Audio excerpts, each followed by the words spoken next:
Hello everyone! Welcome back sa aking YouTube channel. For today's video, ituturo ko po sa inyo ngayon kung paano i-activate ang GGives mo sa GCash para makapag-loan. Ito ay step by step. Kung ikaw ay interesado sa video ito, panoorin mo ito hanggang sa dulo. At guys, please subscribe sa aking YouTube channel and hit the bell button for more updates. Step 1. Pumunta ka sa iyong GCash account at ilagay mo yung MPIN dito. So dito, makikita natin ang balance ko at iba pa. Itap itong borrow. At pagkatapos, itap itong GGives. Step 2. Itap lang ang next. Basta i-next lang ito guys. Pagkatapos, itap din ang done. Itap din itong okay. At itap din itong X na nasa taas. Step 3.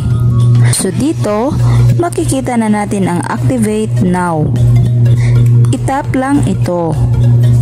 Dito, may nakalagay na mabilis lang ng activation. At itap itong next. Step 4.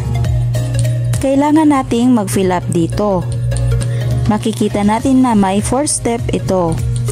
Unang step ay titignan mo kung tama ba yung information mo na na-fill up mo sa iyong GCash noon. Kung tama ito, itap lang ang next. Dito sa pangalawang step, kailangan natin mag-fill up.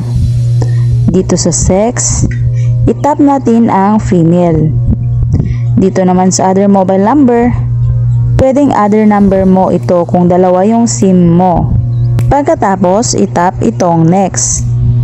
So dito na tayo sa third step. Ang ilalagay nating information dito, yung kung sino yung pwedeng makontak kapag may emergency.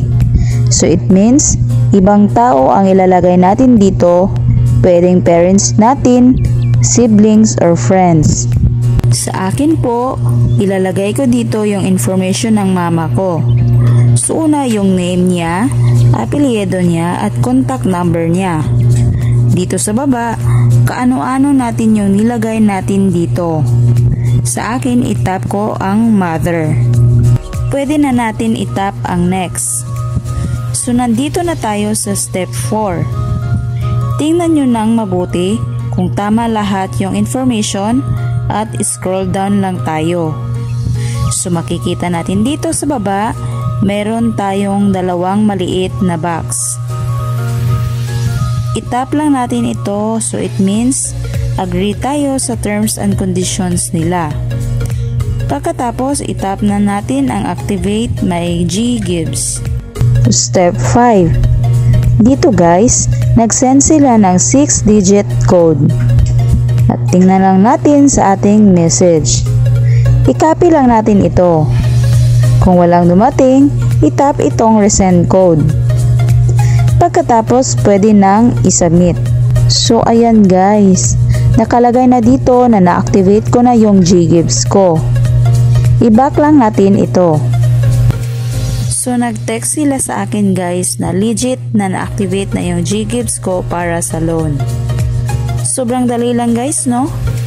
Dito na lang po tayo. Sana natulungan ko kayo. God bless you everyone!